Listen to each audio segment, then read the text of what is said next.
안녕하세요. 저는 경기도 고양시에 살고 있고 엄마가 된 지 1년 차가 된 30대 여자입니다. 하루가 다르게 무럭무럭 자라고 있는 잘생긴 아들의 모습을 눈앞에서 보고 있는데도 아직까지 실감이 나지 않고 있어요. 출산할 때의 고통은 벌써 잊어버린 지 오래고 제 뱃속에 있었던 아이가 맞는지 믿어지지가 않아 지금도 꿈을 꾸고 있는 것 같습니다. 이런 행복한 시간을 보내고 있는 제가 사연을 신청하게 된 이유는 제 아래로 동서 때문에 골치 썩을 일이 몇 개 있어서 고민 끝에 아이가 자고 있는 새벽 시간을 활용해 컴퓨터 앞에 앉았습니다. 몇 번이나 글을 썼다 지웠다 하면서 글을 써야 할지 말아야 할지 갈등을 한 건 동서가 여러분들께서 보시는 이 사연 채널의 애청자입니다. 저도 동서를 통해 알게 되었고 지금은 제가 동서보다 더 많이 시청하고 있는 것 같습니다. 아마 제가 올린 사연을 동서가 볼 테고 시청자분들께서 달아주시는 댓글에 앞으로 동서에게 많은 변화가 생겼으면 좋겠습니다. 제가 사연을 신청하기로 결심을 하게 된 결정적인 이유는 동서의 태도 때문입니다. 어느 정도 이해가 될 수 있을 만큼의 행동을 한다면 그냥 넘어갈 순 있겠지만 도가 지나칠 정도로 저를 상당히 불편하게 만들었어요. 저보다 시댁 집안의 며느리로 먼저 들어왔다는 이유로 제 머리 위에 군림하려는 행동들을 보였고 처음에는 좋게 넘어가려 했었지만 날이 갈수록 심해지는 동서의 잘못된 행동들이 결국 화를 자초하게 되었습니다. 시댁 식구들도 가만히 있는데 동서가 설쳐대니 기분이 정말 안 좋더라고요. 같은 동서지간이면 서로 의지하고 도와줘도 모자란데 본인의 이기적인 행동이 저를 화나게 만들었어요. 사건의 시작은 제가 임신을 하면서부터였습니다. 동서는 20대의 시동생과 결혼을 해서 아이들 둘 낳고 살아왔어요. 그동안 부족함 없이 잘 키워왔는지 애들한테 정성을 쏟은 게 눈에 보였죠.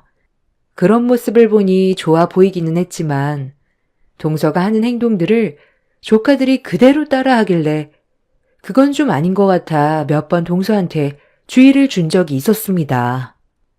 아니, 이게 왜 제 잘못이에요? 부모가 자식에게 원하는 거 해주는 건 당연한 거고 자식이 부모한테 원하는 걸 말하는 것도 당연한 거잖아요. 제가 해주고 싶어서 돈을 쓰겠다는 건데 왜 형님이 이런 것까지 참견을 하시는 건데요? 나이는 형님이 많아도 인생 선배는 저 아닌가요? 제가 애들을 10년 가까이 키웠는데 형님은 이제 막 임신 5주 차면서 저보고 애들 물질욕에 대해 뭐라고 하시는 건 상당히 기분이 나쁘네요. 형님이 식구로 들어오기 전엔 이런 걸로 지적한 사람 한 명도 없었어요. 동서가 나보다 애들을 낳고 먼저 키웠으니 그럼 더 잘 알 거 아냐. 이건 누가 봐도 동서의 행동이 잘못된 것 같은데? 동서의 행동 하나하나를 애들이 스펀지처럼 빨아들인다는 거 동서도 모르는 거 아니잖아. 나는 애들이 원하는 거 사주는 걸 뭐라고 하는 게 아니야. 방금 큰 조카가 가지고 싶은 장난감이 있는데 상품이 하나밖에 없었고 그 상품을 다른 사람이 먼저 사갔잖아. 그래서 매장 직원이 매진이라고 상황 설명을 했는데 방금 조카가 어떤 행동을 보였어? 10살밖에 안 된 머리에 피도 안 마른 애가 직원의 정강이를 발로 걷어차면서 안 되는 게 어디 있냐고 당장 자기 앞에 장난감 가져오라고 소리를 질렀잖아. 요즘 애들은 빨리 성숙해지고 두뇌 회전도 빠르기 때문에 동서가 어떤 식으로 행동하는지 전부 다 지켜보고 있다고. 저번에 가족들끼리 여행 갔을 때 마트에서 매진 상품이 동서 앞에서 딱 떨어졌을 때 어떻게 했어? 방금 조카가 한 것처럼 똑같이 행동했잖아. 그때 정강이를 걷어차인 매장 직원이 창고에 들어가서 다음날 팔아야 될 물건을 가지고 나와서 동서한테 주지 않았어?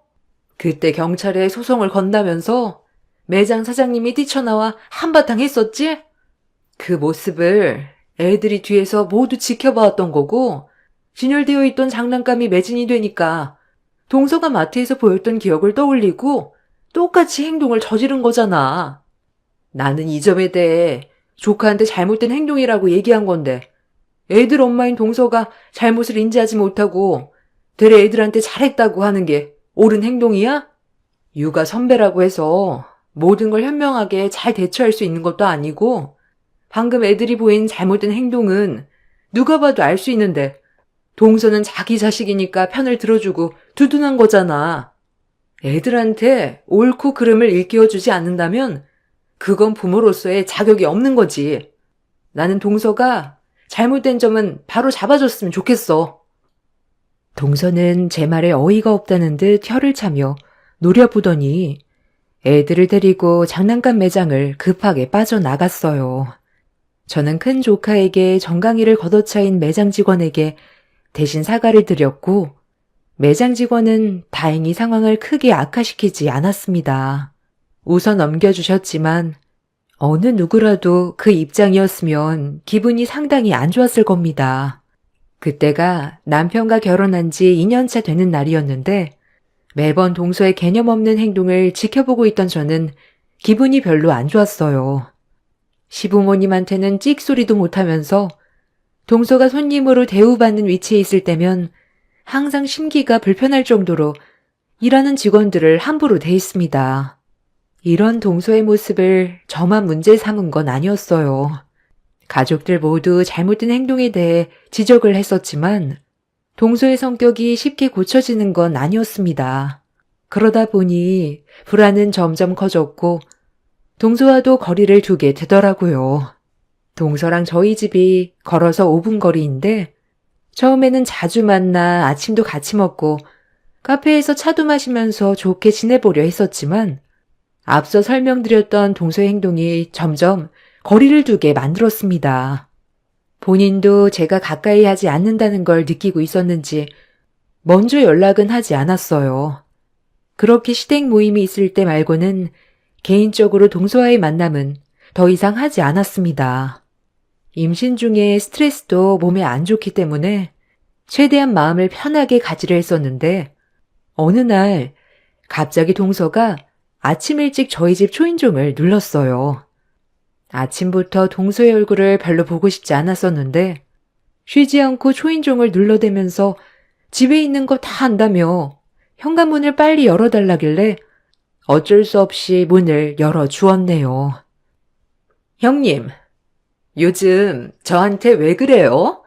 계속 피하고 있잖아요. 지난주에 아버님 댁에서 저한테 한마디도 안 했던 거 아세요? 그때 일 때문에 그런 거예요? 장난감 매장에서 제 큰애가 매장 직원 정강이 걷어찼는데 사과도 안 하고 가서 그런 거예요? 그때는 제 입장에 대해서도 충분히 설명드렸잖아요. 솔직하게 말할게. 동서랑 다니면 내가 정신적으로 너무 힘이 들어서 그래. 같이 외출하면 꼭 문제가 생기잖아. 동서 입장에서 잘못을 하지 않았다고 하는데 내가 무슨 말을 더 하겠어. 사람마다 성격이 다르고 생각하는 것도 다른데. 그리고 나 지금 임신 중이잖아. 최대한 심적 안정을 취해야 되는데 요즘 들어 너무 스트레스를 받아서 많이 힘든 상태야. 그리고 당분간 혼자 있는 시간을 가지고 싶어. 동서랑 같이 외출한 순간부터 집에 들어오기 전까지 긴장의 연속이거든. 내가 동서를 뭐라고 하려는 게 아니라 좀 더 잘 지내고 싶고 앞으로 조카들이 손가락질 받지 않게 하고 싶어서 얘기해 준 것뿐이야. 입장을 바꿔놓고 생각을 해봐. 동서가 매장에서 일을 하는데 동서처럼 똑같은 성격의 손님이 들어와서 정강이 걷어차고 갑질하면 기분이 좋겠어? 제가 장사할 것도 아닌데 그럴 리는 손톱만큼도 없을 거예요. 그러니까 형님 말은 제 행동이 마음에 들지 않아서 당분간 거리를 두겠다는 거네요. 사람마다 각자의 개성이 있고 성향이 다른데 형님 의견만 내세우면서 저에게 잘못이 있다고 얘기하는 건 정말 모순인 것 같네요. 그 매장 직원도 잘못을 한 거죠. 잘 나가는 물건이면 당연히 재고를 더 많이 비축해둬야 되는 거 아니에요? 매장을 운영하는 사람들이면 그런 거 하나 일 처리를 똑바로 하지 못해서 큰애가 눈물을 흘렸는데 화가 안 나겠어요? 결국 다른 마트 가서 구매했어요. 기분 좋게 들어갔다가 기분 안 좋게 나왔는데 화가 나는 건 당연한 거죠. 동서는 제가 평소와는 많이 달라졌다고 느끼고 있었는지 집에까지 찾아와서 불만을 털어놨어요. 그래서 잘못된 점에 대해 지적을 해줬지만 동서는 제 말을 받아들이려 하지 않았어요. 어차피 말도 안 통하고 인정도 하지 않는데 무슨 말을 더 하겠어요. 그래서 동서에게 나중에 다시 얘기하자면서 집으로 돌려보냈습니다. 이해할 수 없고 어이가 없다는 표정으로 저를 노려보면서 아무 말도 하지 못한 동서는 기분이 상당히 안 좋았는지 현관문을 발로 세차게 한번 걷어찬 뒤 집으로 돌아갔습니다. 동서의 행동에 기분이 안 좋았지만 이를 키우고 싶지도 않았고 대화도 안 통하는 사람 붙잡고 말싸움하고 싶지도 않았어요. 그리고 그날 시모에게 전화를 걸어 출산하기 전까지는 시댁에서 모이는 걸 자제하는 게 좋을 것 같다며 제가 여러 가지로 많이 힘들다는 걸 시모에게 설명을 드렸습니다. 시모는 제 사정을 이해해 주셨고 그날 이후 시부모님이 개인적으로 저희 집에 오셔서 잠깐 얼굴만 뵙고 돌아가는 식으로 상황을 바꾸었습니다. 제가 동서 때문에 힘들어하는 걸 가족 모두가 알고 있었지만 상황이 바뀌지 않는 것도 알고 있었던 터라 동서 때문에 시부모님이 먼 길을 오게 되는 고생을 하셨네요. 재수 씨는 날이 가면 갈수록 사람이 점점 난폭해지는 것 같냐? 지금 집안 분위기를 좀 봐. 이게 맞는 거야? 부모님이 우리 집에 오는 게 맞는 거냐고. 재수 씨가 행실말 똑바로 했다면 이런 일은 일어나지 않았겠지. 너도 불편한 건 사실이잖아? 언제까지 이렇게 살아갈 건데? 네가 확실하게 얘기 좀 해봐. 아, 왜 나한테 그러는 건데? 나도 몇 번이나 얘기를 해봤지만 고쳐지지 않는 걸 어떻게 하라는 거야. 그리고 우리는 지금까지 결혼 생활 해오면서 이런 걸로 문제가 된다고 생각해 본 적 없었는데 형수님이 너무 예민하게 받아들이니까 문제가 커지는 거잖아. 형이 결혼하기 전에 이런 말 나온 적 있었어? 그동안 없었잖아. 왜 이제 와서 내 와이프 행동에 대해 지적을 하는 건데? 형수님이 한 식구를 들어오고 나서부터 뭐만 하면 트집을 잡고 있잖아. 큰며느리가 새 식구로 들어오기 전에도 내가 몇 번 얘기를 했었다. 그런데 알겠다고만 하지 달라지는 건 크게 없어서 계속 얘기해봤자 기분만 상할 것 같아. 엄마도 더 이상 말을 하지 않았을 뿐이란다. 이 문제는 우리가 백날 얘기해봤자 달라지는 거 없고 네가 편을 들어주는 게 아니라 잘못된 행동에 대해 바로 잡아줘야 되는 거다. 그래야 서로 얼굴을 붉히지 않고 좋은 관계를 계속 유지해 나갈 텐데 작은 애는 무슨 말을 해도 듣는 둥 마는 둥 한기로 흘려버리니 우리도 계속 얘기하는 게 힘 빠지게 되는 거야. 모두가 아니라고 하는데 계속 편을 들어준다고 관계가 좋아지겠니? 너도 충분히 느끼고 있잖아. 처음엔 동서의 편을 들어주던 시동생이 모두가 동서의 행동에 대해서 지적을 하기 시작하자 더는 아무런 대답도 하지 못했어요. 시동생 본인도 동서의 행동에 대해 문제가 있다고 생각을 하고 있는 듯 보였습니다. 그렇게 한참 동안 대화를 주고받은 뒤 시동생은 가족들의 부탁으로 동서의 문제점에 대해 해결을 하기로 결정을 내리게 되었어요. 저희는 최대한 좋은 관계로 만들어가고 싶었을 뿐이지 동서를 싫어하는 건 아니었어요. 한 가족으로서 서로가 조심하고 잘 지내면 그것만큼 좋은 건 없잖아요. 그래서 시동생에게 저희 입장에 대해 다시 얘기했고 집으로 돌아간 시동생이 좋은 소식을 들려주길 바라면서 시부모님과 한참 동안 대화를 이어나가고 있었는데 먼저 집으로 돌아간 시동생이 1시간쯤 시간이 흘렀을 때 다시 저희 집으로 돌아왔어요. 그리고 그 뒤를 동서도 따라왔죠. 저한테 불만이 있으면 이 사람한테 시키지 말고 저한테 직접 얘기하면 되잖아요. 아니 왜 이 일을 통해서 제 기분을 안 좋게 만드세요? 하고 싶은 말 있으면 직접 하시라고요. 제가 도대체 뭘 얼마나 잘못을 했다고 다들 저를 싸잡아 죄인 취급을 하는 건데요? 직접적으로 피해를 준 것도 없잖아요. 네가 행실이 똑바로였으면 이렇게까지 했겠니? 그리고 네가 어른들이 하는 말에 귀를 기울였다면 돌려서 얘기하지도 않았을 거다. 무슨 말만 하면 기분 나빠하긴 하지. 좋게 받아들인 적이 있기나 하니? 여기까지 오는데 무슨 생각으로 왔는지 한번 드러나 보자. 싸우려고 온 건 아닐 거 아니야. 제가 여기까지 오는데 그럼 생각 없이 왔겠어요? 오늘 확실하게 얘기하는데요. 더 이상 저희 가정사에 참견하지 마세요. 어떻게 살던 잘만 살면 되잖아요? 남이 저희 가족을 어떻게 생각하던 그게 무슨 상관이에요? 저는 성격대로 행동할 거고 이런 제가 불편하시면 얼굴 안 보고 살면 그만이잖아요. 이 말 하려고 왔어요. 제 성격 절대 못 고치고 고칠 의지도 없어요. 그러니 이런 제가 싫다면 다들 저랑 연 끊고 살면 될 것 같네요. 다들 어떻게 하실래요? 있는 그들의 모습을 받아들이고 사시던지 아니면 연 끊고 살던지 결정하세요. 남들이 어떻게 생각하던 그게 뭐가 중요해요. 저희 가족이 피해 안 보는 게 우선이라고요. 동서는 어머님이 무슨 뜻으로 말씀하시는지 전혀 이해를 못하고 있는 것 같은데 이 세상이 동서를 중심으로 돌아가는 것 같아? 동서가 뭘 잘못했는지 이해도 하지 않으려고 어른들의 말을 받아들이지 않으려 한다면 저는 가족이 아니라는 말밖엔 해줄 수가 없네. 어차피 연 끊을 생각이었다며. 아버님, 어머님 앞에서 지금 협박하는 거야? 매번 좋게 얘기하니까 어른들이 우스워?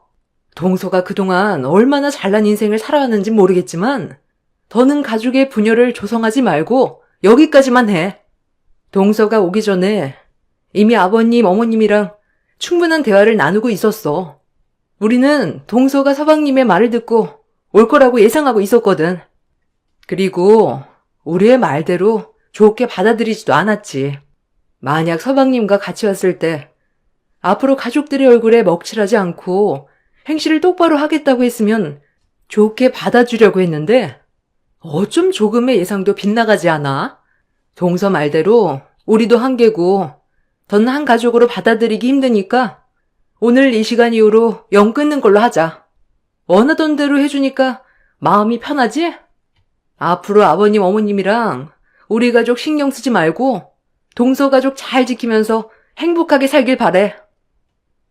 뭐라고요? 여보, 방금 형님 하는 얘기 들었지?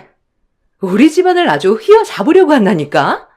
내가 저래서 형님을 싫어하는 거야. 본인이 되게 잘난 줄 안다니까? 누구는 무서워서 연 못 끊을 줄 알아요? 저희도 이미 오면서 조금이라도 대화가 통하지 않는다면 다시는 얼굴 안 보기로 이미 결정 내리고 왔어요. 시동생은 동서에게 좋게 풀자고 대화를 하러 간 게 아니라 불만만 가득 쌓인 상태로 들어온 거였어요. 어느 정도 예상은 하고 있었지만 조금도 빗나가지 않았던 동서의 행동과 시동생의 무책임한 모습에 실망을 많이 하게 된 가족들은 더는 얼굴을 보고 싶어 하지 않았습니다.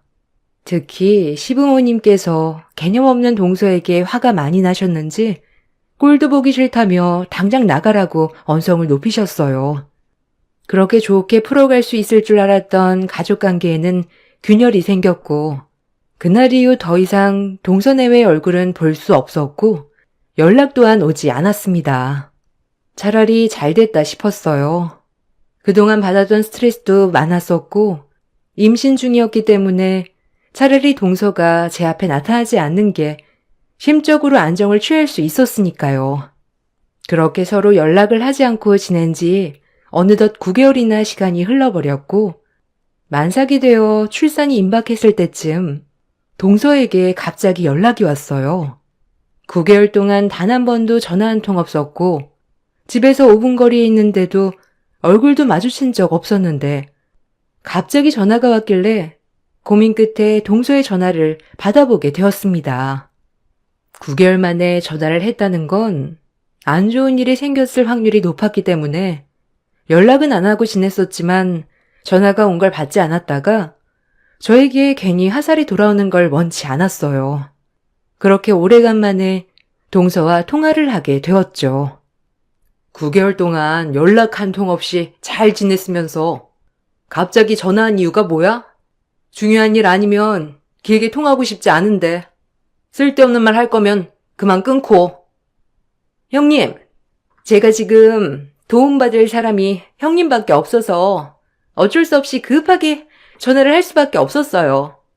잠깐 저 좀 도와줄 수 있어요? 제가 지금 잠깐 나갔다 와야 되는데 애들 때문에 나가질 못하고 있거든요. 시간이 별로 없어서 그런데 잠깐만 와주면 안 될까요? 애들이 감기가 걸렸는지 열도 좀 나길래 일단 급하게 혈제도 먹였거든요. 괜찮으시면 병원에도 좀 데려다 주세요. 오죽했으면 형님한테 전화를 했겠어요. 지금 도움받을 곳이 형님밖에 없어서 그래요. 부탁드릴게요. 아니, 애들이 아프다는데 어디를 가겠다는 거야? 그렇게 중요한 일이면 서방님한테 애 좀 봐달라고 하면 되잖아. 오늘 주말이라 서방님 쉴 거 아니야. 그이가 요즘 회사 일이 많아서 오늘도 출근했어요. 늦게까지 야근한다는데 제가 동네에 아는 사람이 많지가 않잖아요. 그리고 부탁하는 건 다른 사람보다 형님이 날 것 같아서 전화드린 거니까 최대한 빨리 와주세요.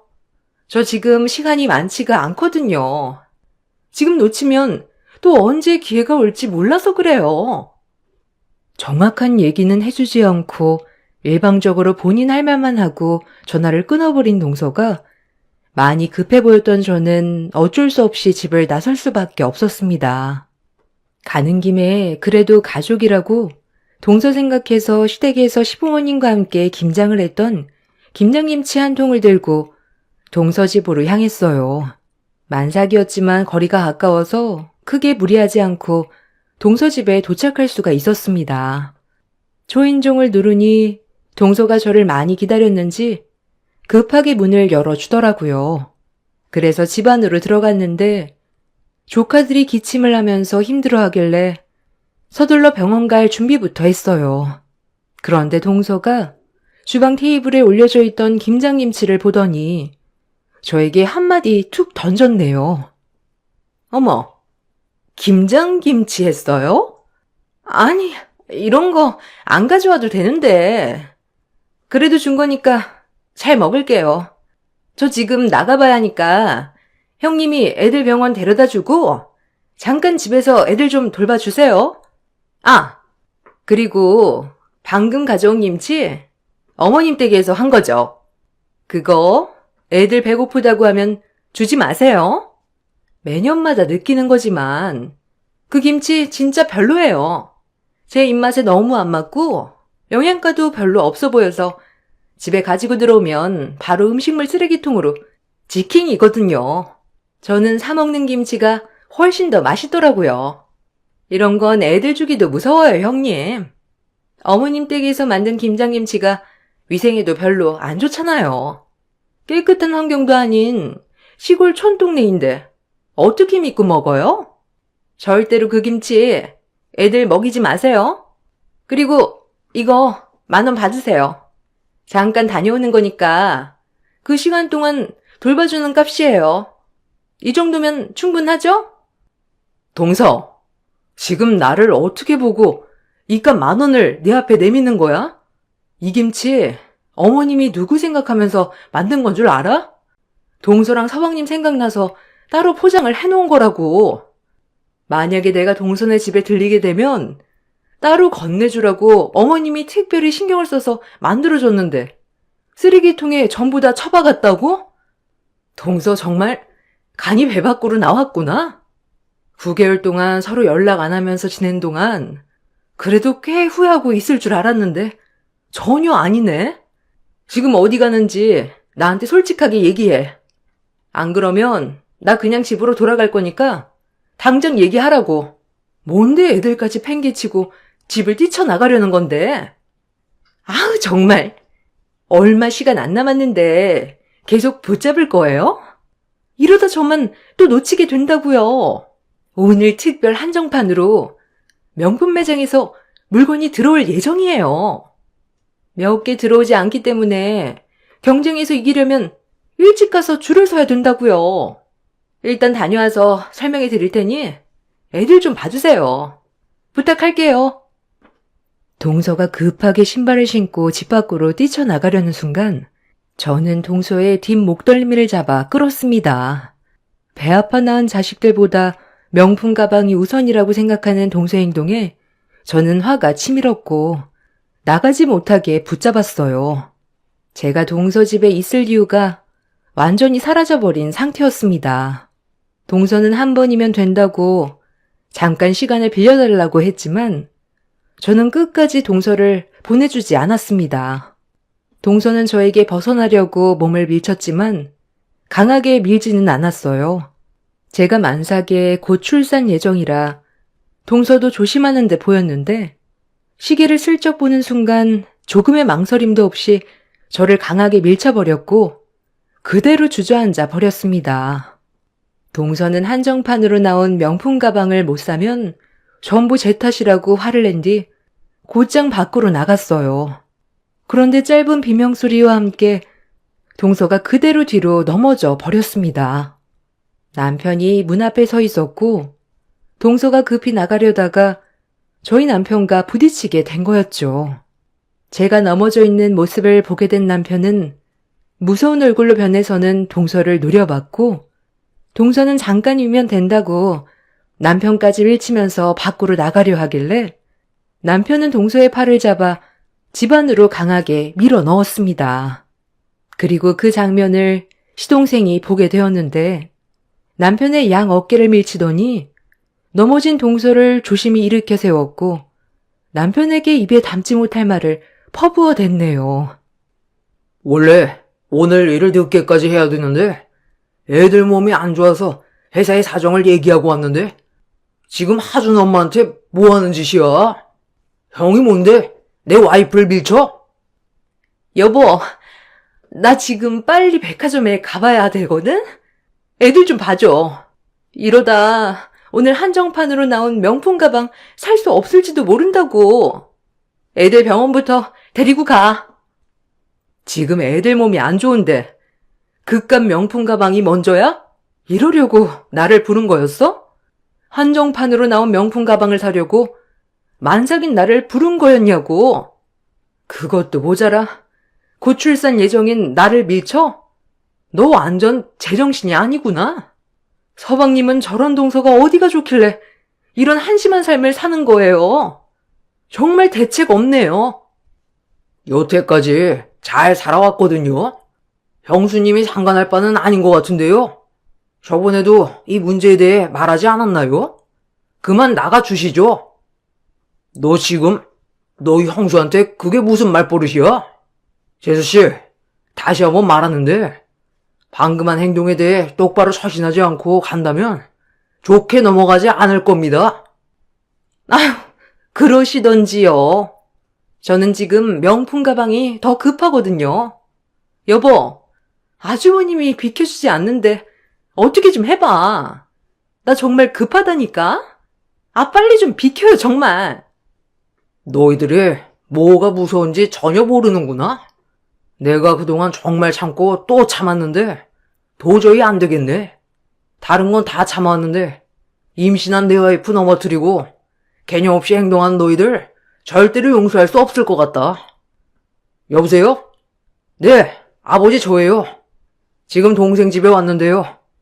급하게 좀 와주셔야 될 것 같아서요. 형, 지금 뭐 하는 거야? 별것도 아닌 일 가지고 아버지한테 얘기하면 내 입장이 뭐가 돼? 나랑 정말 끝까지 해보자는 거야?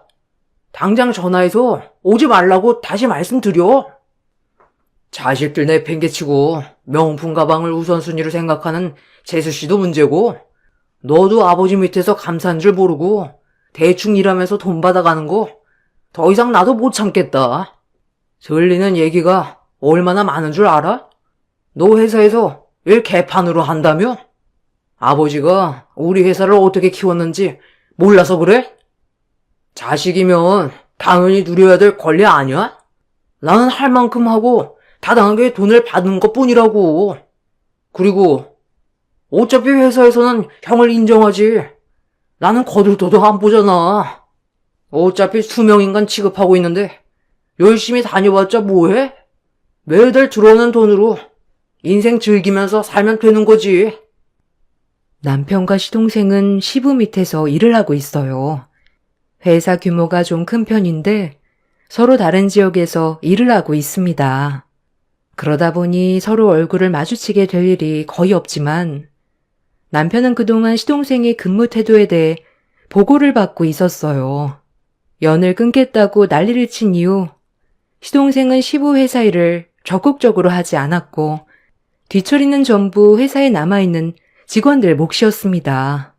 시동생이 소속되어 있는 곳에서 시동생보다 직책이 높은 위치에 있는 직원들이 꽤 있었지만 아무도 시동생을 건들지 못했었어요. 그 이유는 시동생의 뒷배경에 시부가 버티고 계셨기 때문이죠.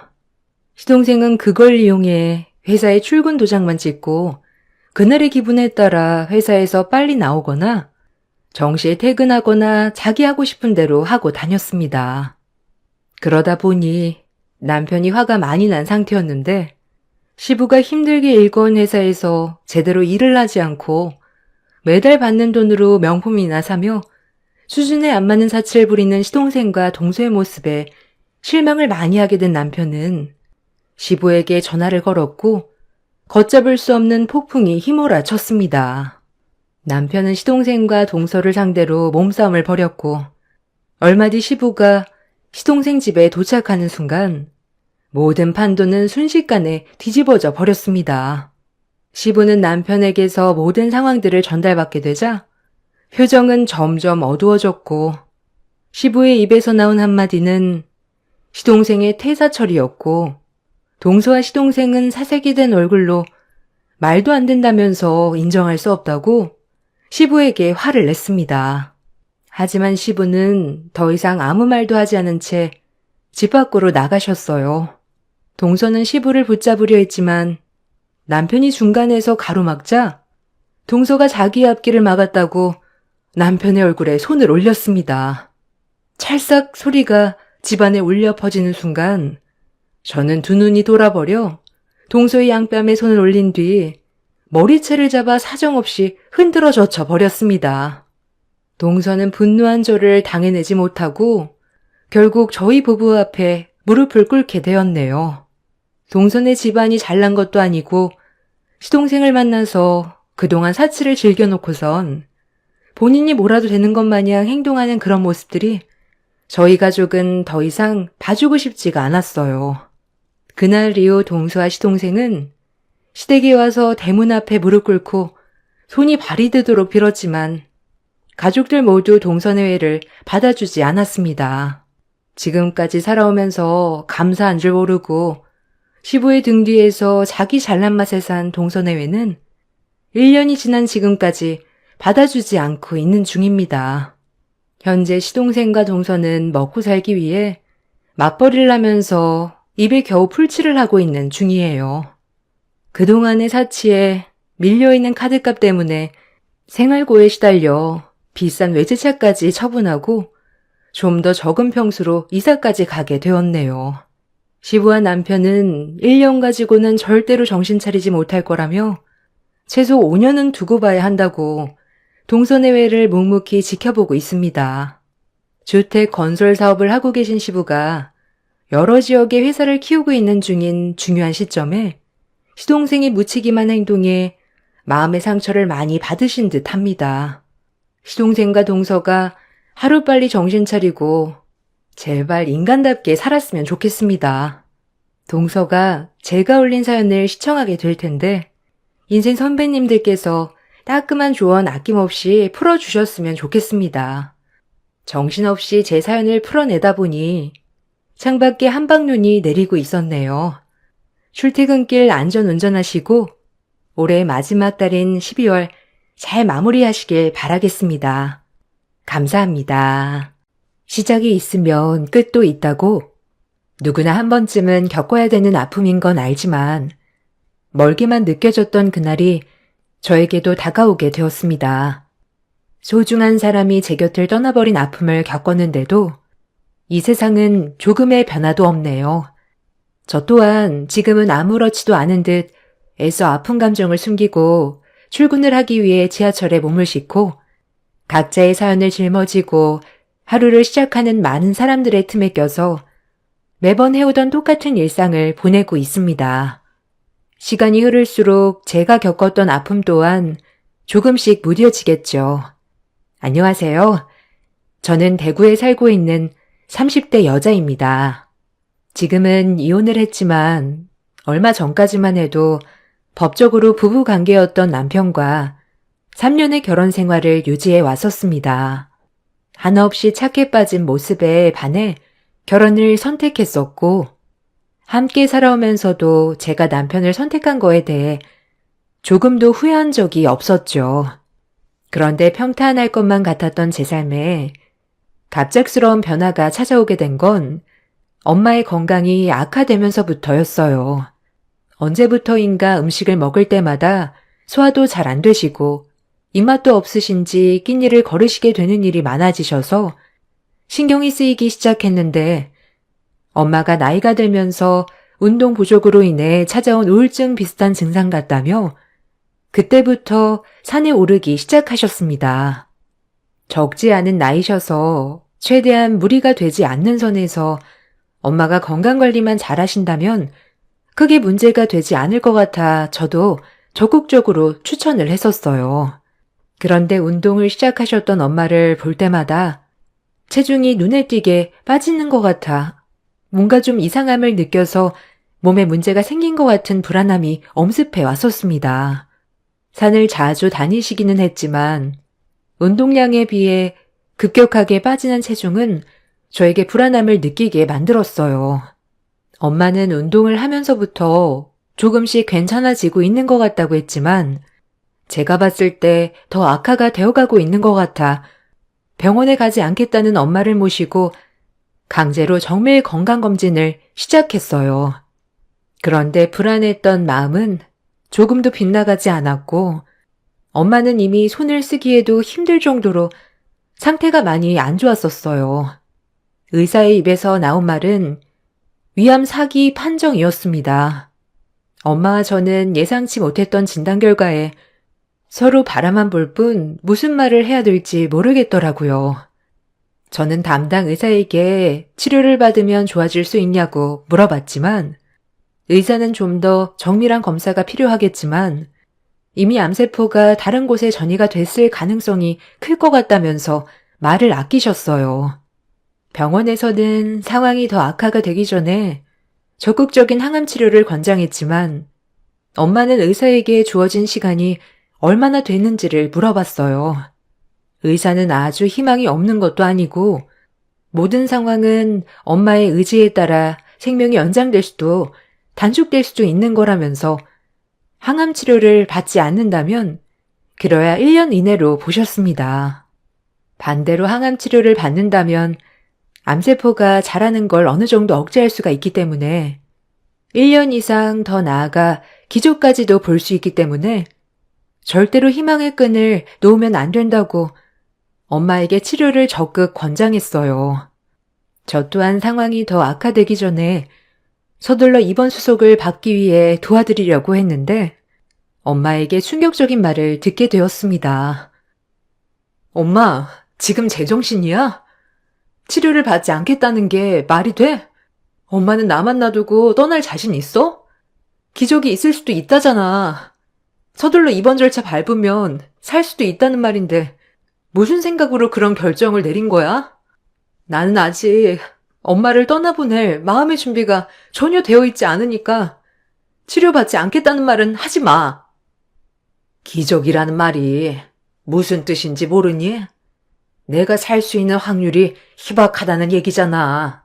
엄마는 그런 기적 따위 내 남은 시간을 병원에서만 지내고 싶지 않다.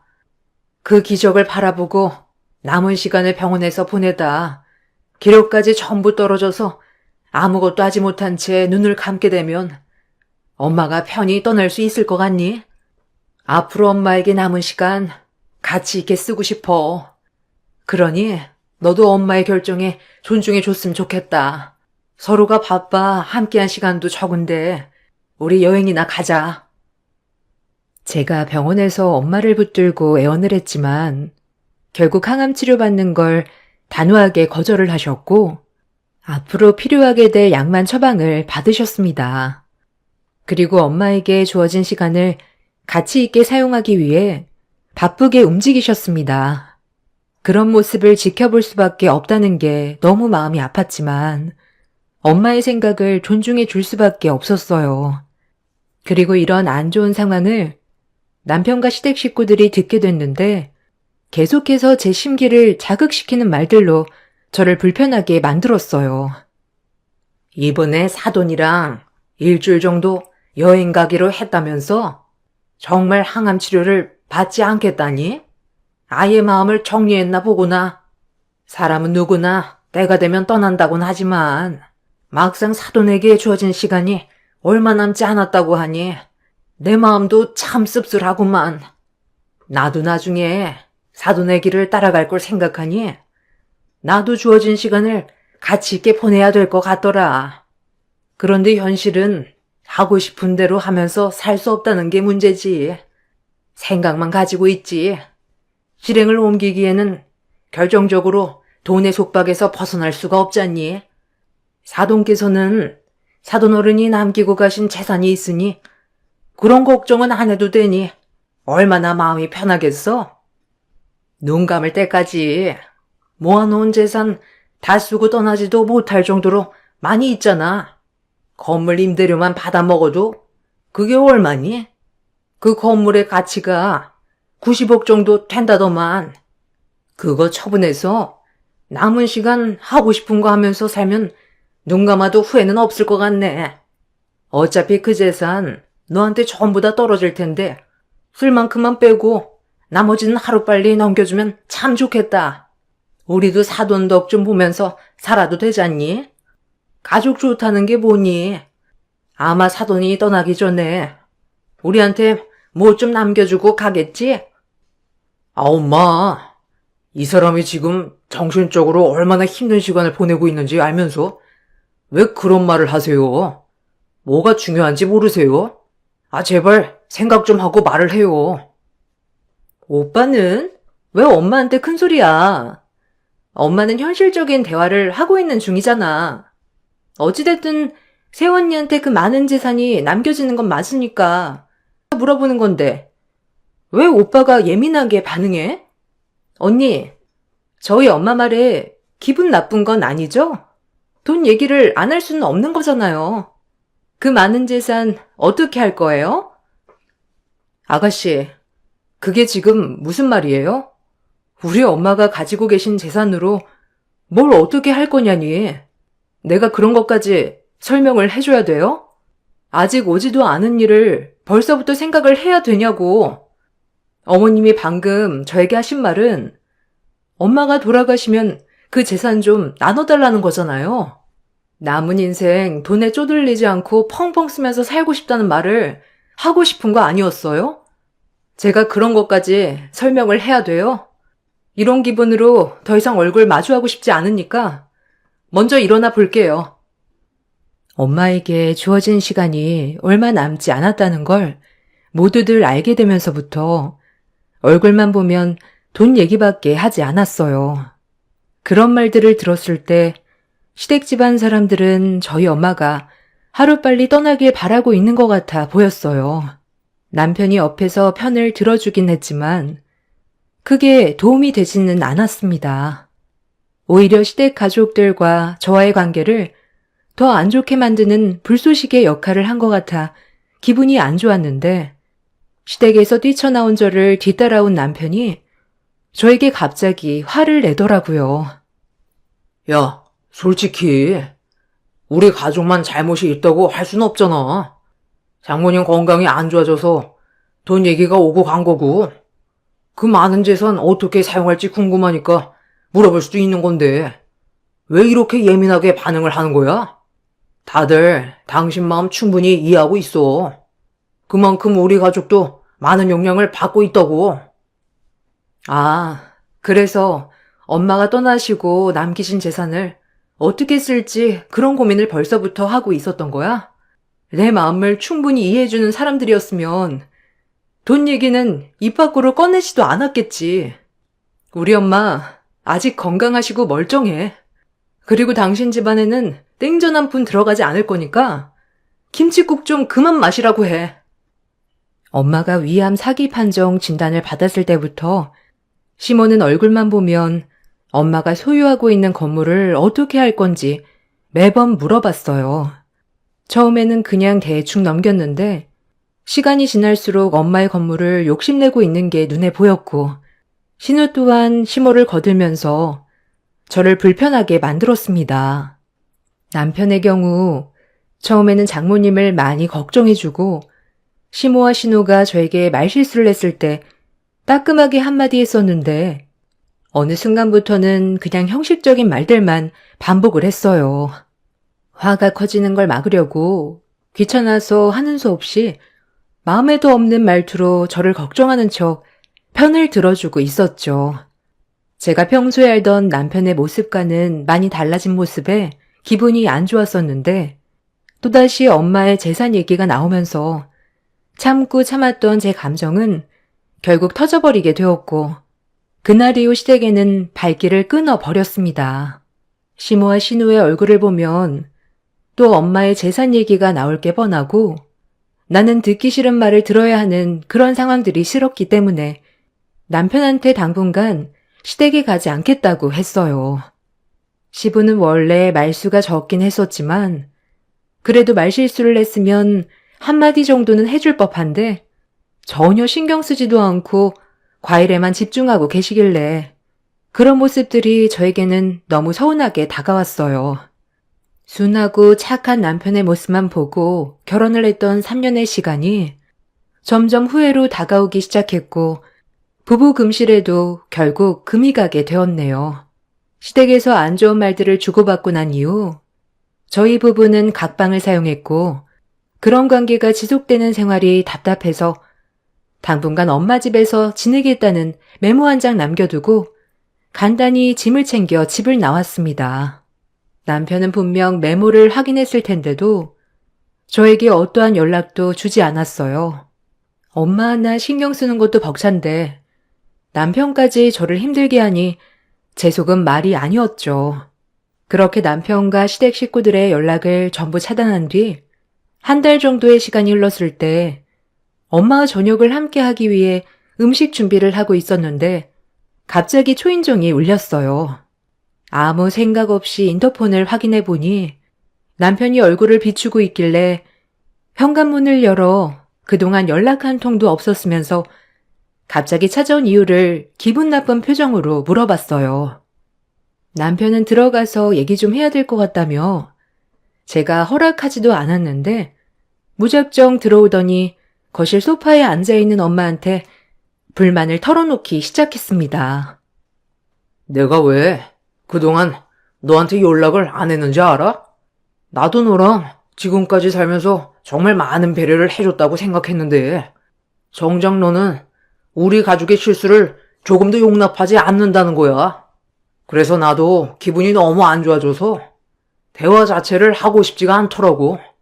장모님 건강이 안 좋은 건 사실이니까 자연스럽게 재산 얘기가 나올 수 있는 건데 이렇게까지 예민하게 반응할 필요 있을까? 장모님, 제 말이 틀렸어요? 장모님이 돌아가시면 이 사람이 의지할 사람이 누구겠어요? 저희 가족들밖에 없잖아요.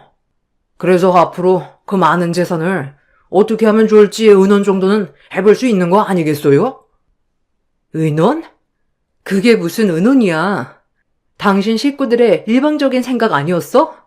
우리 엄마가 하루빨리 이 세상 사람이 아니길 바라는 사람처럼 행동했으면서 왜 내 탓으로만 돌리는 건데?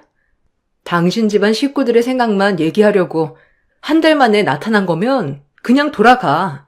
이런 식으로 얘기하는데 무슨 말이 더 필요하겠어? 장모님, 말씀 좀 해보세요. 저희 가족이 잘못된 것 같아요? 아니면 이 사람이 잘못된 겁니까? 장모님도 저희가 걱정해주는 게 연락까지 끊을 정도로 문제가 있는 것 같아요? 그럼 당신은 앞으로 어떻게 할 생각인데? 아예 집에는 들어오지 않을 생각이야? 계속 이런 식으로 살 순 없잖아. 그럼 처음부터 잘하던가. 내 기분은 애초부터 안중에도 없었으면서 이제 와서 이러는 이유가 뭐야? 우리 엄마 건강이 어떤지 확인해 보려고 왔니? 남편은 저에게 언제까지 엄마 집에만 있을 거냐고 화를 냈어요. 그 말을 듣고 있던 저 또한 목소리가 계속 높아졌고 점점 상황이 악화되기 시작하자 엄마가 많이 힘들어 하셨어요. 남편과의 대화가 의미가 없을 것 같아 그만 돌아가 달라고 했지만 제 말은 아예 들으려 하지 않았습니다. 평소에 알던 남편과는 많이 달라진 모습이 너무 실망스러웠고 그동안 함께했던 시간들 또한 후회스러웠어요. 그리고 저희 엄마 앞에서 절대로 해선 안 될 말을 거침없이 뱉었습니다. 장모님은 이 상황에 대해서 어떻게 생각하세요? 치료를 받지 않겠다고 했으면 저절로 정리를 해주시는 게 맞는 거 아니에요? 제가 이 사람과 이혼을 했으면 좋겠어요? 자네는 한 달 만에 찾아와서 병자인 나에게 말을 그렇게밖에 못하는 게야? 그리고 내 재산을 왜 자네 집안에서 탐을 내는 건데? 내 딸이 얼마나 실망스러웠으면 내 집에서 한 달이 넘는 시간 동안 있었겠나? 정신머리를 고쳐먹지 않는데 뭘 달라는 거야? 당장 내 집에서 나가주게. 전에 우리 가족에게 보였던 자네 집안 식구들 모두의 태도가 가식적인 모습이었다는 걸 내 몸이 안 좋아지면서 확실하게 알 수 있었던 것 같네. 차라리 우리 딸의 인생을 망치는 존재들이라면 이혼하고 내 딸이 원하는 삶을 살게 하는 게 훨씬 좋은 선택 아니겠나? 썩 내 앞에서 꺼지고 다시는 나타나지 말게. 정아 너도 저놈과 그만 끝내거라. 들었지? 나 또한 너랑은 그만 끝내는 게 좋을 것 같아. 어떻게 된 게 우리 엄마의 건강이 안 좋아지기 시작하면서부터 돈 얘기밖에 안 하는 거야? 할 말이 그렇게 없어? 다들 우리 엄마 재산만 눈독 들이고 있는데 어떻게 좋은 말이 나갈 수가 있겠어. 우리 엄마 재산에 눈독 들이는 너희 집안 꼴도 보기 싫어. 저는 남편과 더 이상의 대화를 이어나가고 싶지 않아 강제로 집 밖으로 내쫓아 버렸어요. 밖으로 내보내는 동안 저는 처음으로 남편과 몸싸움을 벌였어요. 한참 동안 실랑이를 벌이다가 문을 닫지 못하게 끝까지 붙들면서 대화를 하자고 했지만 어떠한 말조차도 섞고 싶지가 않았습니다. 어차피 처음과 끝은 돈 얘기로 끝날 텐데 굳이 쓸데없이 감정 소모하면서 저에게 더 큰 상처가 남겨지는 걸 원하지 않았어요. 그래서 더 단호하게 남편을 거절한 것도 있었는데 엄마도 제가 남편과 결혼 생활하는 걸 원하지 않으셨는지 그 자리에서 경찰서에 신고를 넣었습니다. 결국 끝까지 버티면서 저와 엄마에게 막말을 쏟아냈던 남편은 경찰이 오면서 더 이상의 막 나가던 행동을 제지시킬 수 있었습니다. 돈 앞에는 장사 없다더니 저에게 언제나 자상하고 배려 많았던 남편도 결국 엄마의 재산 앞에선 저에게 실망스러운 모습을 보여주게 되었죠. 힘든 시간이 지나간 이후 저희 부부는 확실하게 금이 가게 되었고 더 이상의 관계 회복은 불가능했어요. 그리고 남편과 심각한 문제가 생기고 나서 시모에게도 몇 번이나 연락이 왔지만 어차피 전화를 받아도 상처되는 말밖에 없을 것 같아 어떠한 연락도 일절 받지 않았습니다. 엄마는 이런 관계를 더 이상 끌지 말고 정리를 할 거면 최대한 빠른 시일 내에 정리하라며 걱정을 해주셨어요. 아무래도 엄마가 눈을 감기 전에 남편과의 상황이 해결되는 걸 보고 싶어 하셨어요. 엄마가 바라는 것처럼 저 또한 남편과 더 이상 잘해보고 싶은 마음은 전혀 없었기 때문에 어느 정도의 시간이 흐른 뒤 남편을 따로 연락해 만났어요. 굳어진 얼굴로 저를 바라보면서 무슨 일 때문에 불렀냐고 물어보는 말에 저는 이혼 서류를 내밀었고 서류를 확인하던 남편은 미간을 찌푸리더니 제가 원하는 대로 순순히 이혼을 해줄 마음이 없다고 제 앞에서 서류를 찢어버렸습니다. 당신도 나와 이혼하는 걸 원하지 않냐고 화를 내면서 물어봤는데 그 순간 갑자기 카페 문을 열면서 들어온 시모와 눈이 마주쳤습니다.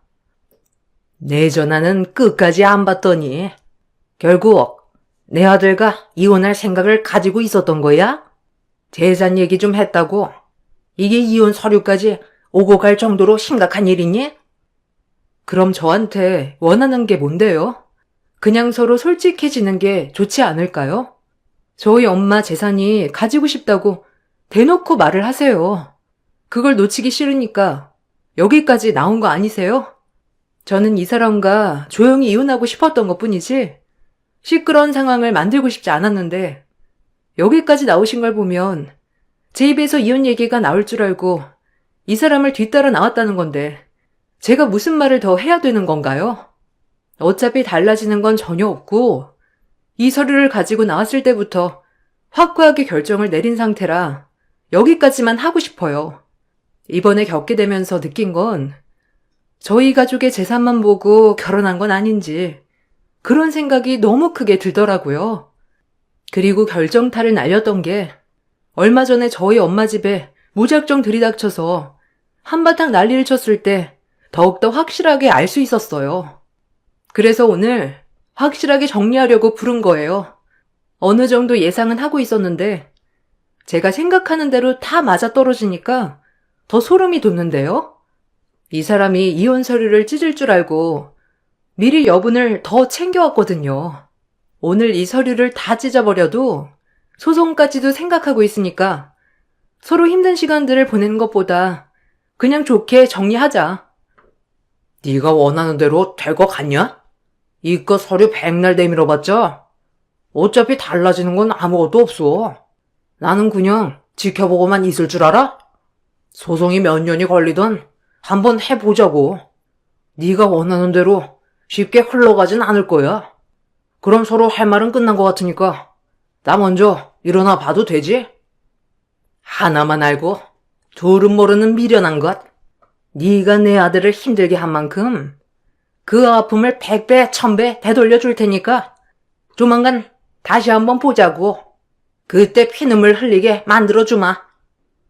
남편과 시모는 저를 잡아먹을 듯이 노려보더니 눈앞에 보이는 수십 장의 이혼 서류를 전부 다 찢어버린 뒤 먼저 카페를 나섰습니다. 단호하게 마음먹은 만큼 저 또한 그들을 끊어내기 위해 그날 이후 변호사를 만나 소송 준비를 하기 시작했어요. 쉽지 않은 길을 선택한 저희 부부는 과거에 좋았던 기억들까지 전부 짓밟아 버릴 준비를 하고 있었죠. 변호사는 소송도 오래가지 않을 거라며 시댁 집안 사람들이 제가 엄마의 많은 재산을 받는 거에 대해 배 아파서 고집 부리는 것밖엔 안 된다면서 현재 부부가 가지고 있는 재산에 대한 소송 문제일 뿐 저희 엄마가 가지고 계신 재산에 대해서는 어떠한 권리도 내세울 수 없다며 밑 빠진 독에 물 붓기라고 그들은 의미 없는 싸움이 될 거라며 크게 신경 쓰지 않아도 된다고 설명을 해줬네요. 그렇게 남편과 이혼 소송 준비를 하면서 하루빨리 지긋지긋한 관계를 끝내버리고 싶은 마음밖엔 없었어요. 그리고 모든 일이 하루빨리 정리가 되고 암 말기로 힘든 시간을 보내고 있는 엄마 곁에서 남은 시간을 함께 보내드리고 싶었습니다. 제가 바쁜 시간을 보내고 있는 동안 엄마는 하루가 다르게 건강이 안 좋아지셨고 의사가 말했던 시간보다 상태가 빠르게 악화가 되고 있었어요. 그런 엄마의 모습에 느낌이 좋지 않아 다시 한번 병원을 찾아가 정밀 검사를 받아보는 순간 담당 의사의 안색이 너무 안 좋게 변했고 충격적인 말을 듣게 되었네요. 암세포가 전보다 더 많이 전이가 되어 있는 상태인데 문제는 심장에까지 전이가 퍼진 상태라 시간이 지날수록 숨 쉬는 게 힘들어질 거라는 진단을 내렸어요. 어느 순간부터 가슴 통증을 호소하셨는데 이미 암세포가 심장에 전이가 돼서 고통스러워 하셨던 거였습니다. 엄마는 치료를 받지 않기로 결정을 내렸을 때부터 어느 정도 예상한 결과였다고 애써 아무렇지도 않은 표정을 보이셨지만 저는 엄마와 함께하는 시간이 짧아졌다는 거에 너무 마음이 아팠어요. 결국 엄마의 건강 문제로 남편과 이혼 소송 때문에 법정에 서야 되는 일정이 다가오는데 그런 시간들조차 아까웠죠.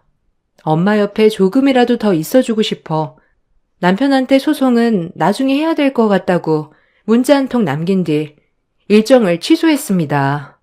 저희 엄마는 병원에 다녀오신 이후 빠르게 건강이 악화되어 갔고 결국 며칠 뒤 사경을 헤맬 정도로 많은 고통에 시달리시다가 결국 저를 놓지 않으려 했던 손에 힘이 풀렸고 엄마는 거친 숨을 반복해서 내쉬더니 끝내 저와 작별을 하게 되었습니다. 저에게 무슨 말을 하려던 것 같은 눈빛을 보내셨는데 헐떡거리기만 하셨던 엄마의 마지막 말은 끝내 듣지를 못했습니다. 현실을 받아들이기 힘든 상황에서 장례는 진행이 됐고 엄마의 영정사진을 보면서 하염없이 오열을 했어요. 어느 정도 마음의 준비를 할 수 있는 시간을 줘야 하는데 암은 엄마의 건강을 순식간에 앗아가 버렸습니다. 그렇게 괴로움의 눈물을 계속해서 쏟아내면서 힘들어하고 있었는데 남편과 시댁 식구들이 장례식장에 찾아왔어요. 일부러 얘기하지도 않았는데 어떻게 알게 됐는지 제 앞에 나타난 그들이 보고 싶지 않아 고개를 돌리자 시모가 그런 저를 보면서 입을 열었습니다. 그리고 남편이 저에게 하나의 영상을 보여줬는데 그걸 본 저는 엄청난 충격에 빠져 입을 다물지 못했어요. 왜? 놀랬어? 내가 뭐라고 그랬어? 사람 일 어떻게 될지 아무도 모른다고 하지 않았나? 이거 장모님이 나한테 직접 남기신 영상 유언이야. 힘든 몸인데도 당신과 내가 잘 지내길 바라셨는지 영상 유언을 남기셨다니까. 믿기지가 않지? 나도 장모님이 이런 깊은 생각을 가지고 계실지 꿈에도 몰랐다니까. 자, 다시 한번 보여줄까? 장모님이 가지고 계신 재산 90억을 사위인 나한테 전부 넘기겠다는 유언을 남기셨잖아. 이거 하나로 모든 상황 해결됐지? 너 지금 이거 뭐 하는 짓이야? 우리 집에는 언제 왔다 간 거야? 내가 거의 매일같이 집에 붙어 있었는데 내가 없는 틈을 타서 엄마 집에 들어갔던 거야? 무슨 말인지 나는 잘 모르겠네. 이거 장모님이 직접 보내주신 파일이라니까. 여기에 내가 나오지 않는데 어떻게 이런 걸 시키겠어? 사경을 헤매시는 장모님한테 이런 걸 강요하는 건 정신 나간 놈들이나 하는 짓이라고. 너도 지금의 상황이 많이 당황스러울 텐데 나는 어떻겠냐? 지금 이 상황이 꿈만 같다고. 그러니 처음부터 누가 욕심을 부리래? 네가 최대한 좋게 해결하려 했다면 사돈이 아들에게 전 재산을 전부 통째로 주겠다는 유언을 남기진 않았겠지. 니들이 저지른 계획이잖아. 우리 엄마가 나랑 한마디 상의도 없이 행동했을 것 같아? 니들이 그 영상 조작한 거 내가 모를 줄 알아? 당장 이리 내놔. 그거 가져가봤자 아무 소용없어. 어차피 원본은 따로 있거든. 영상 유언이 제일 확실한 거 알지? 너는 법정에서 나한테 지게 되어 있다니까. 남편과 시댁 식구들은 전혀 예상하지 못했던 영상을 보여주었고 그걸 본 저는 입을 다물질 못했어요. 누가 봐도 엄마인데 말도 안 되는 유언을 영상으로 남겨두었다는 게 말이 되지 않았어요. 저는 남편한테 강압적인 영상의 유언은 법적으로 채택이 안 되는 거 모르냐고 화를 냈고 남편과 시댁 식구들은 강압적이 아닌 자의적인 영상이라고 엄마의 장례식장에서 저에게 큰 소리를 쳤어요.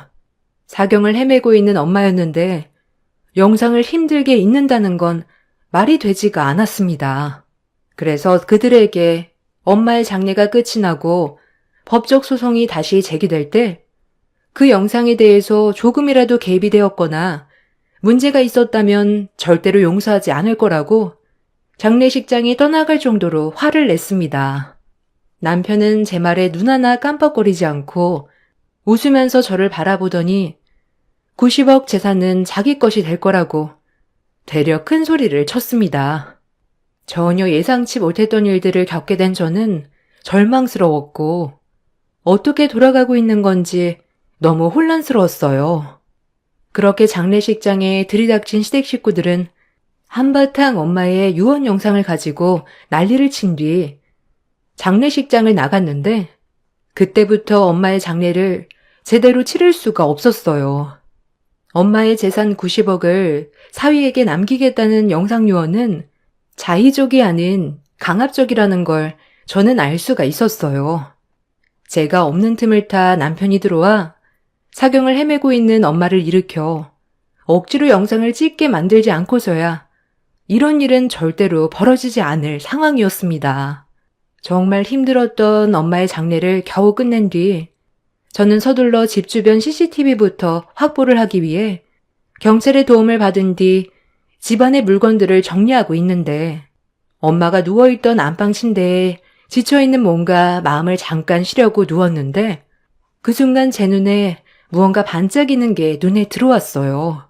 책장 틈에 비친 반짝이는 물건에 몸을 일으켜 책 한 권을 빼내는 순간 전선들이 책에 달라붙어 따라 나왔습니다.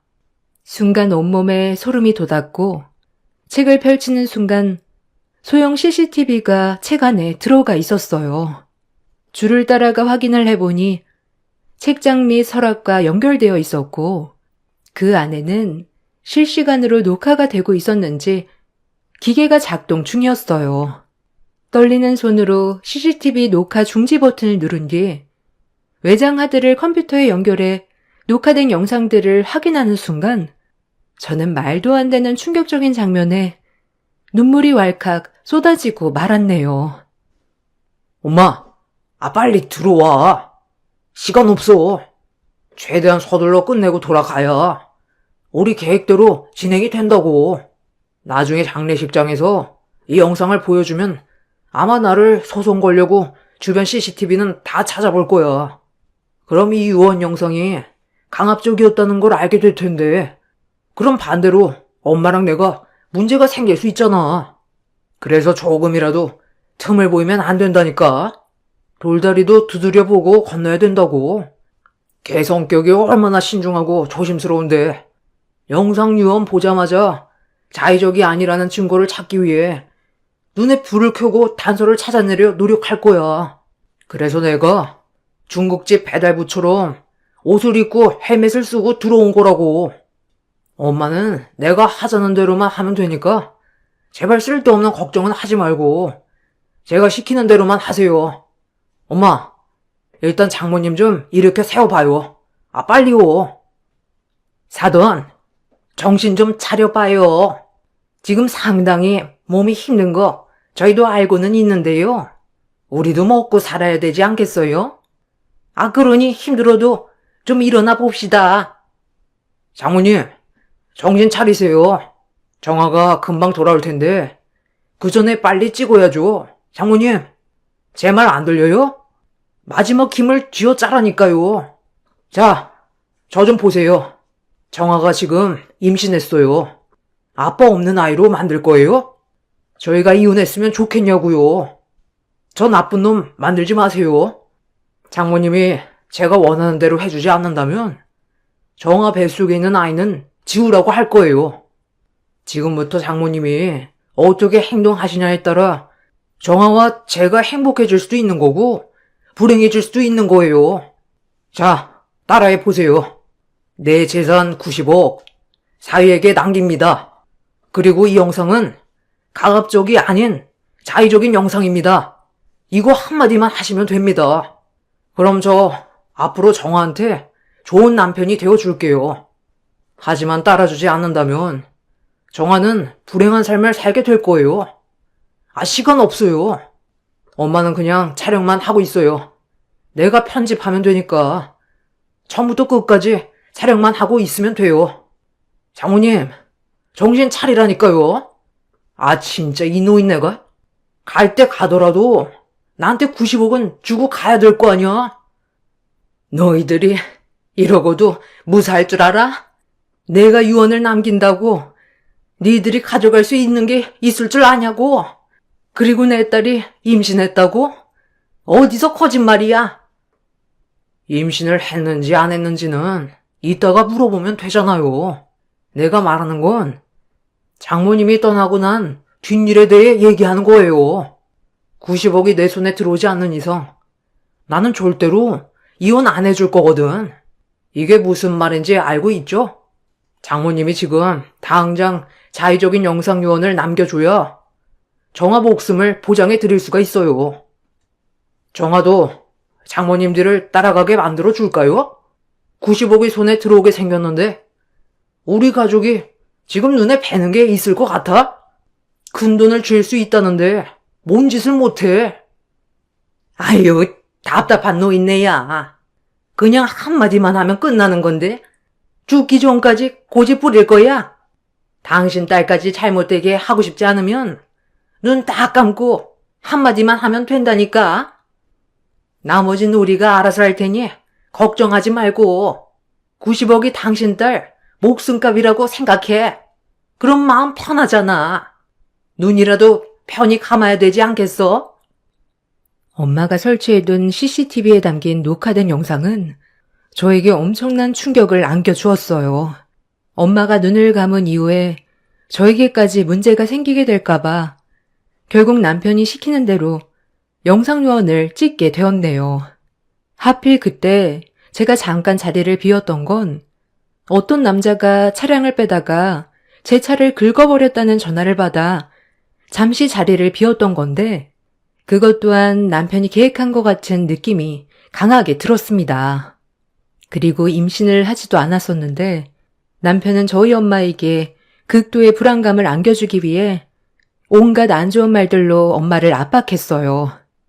그리고 제가 들어갔을 때는 엄마가 남편과 시모 때문에 엄청난 충격을 받아 결국 더 이상 버티지 못하고 숨을 거두시게 되는 안타까운 일이 생기게 되었던 거네요. 그리고 또 다른 영상에 저는 오열을 했고 두 모자를 절대로 용서할 수가 없었어요.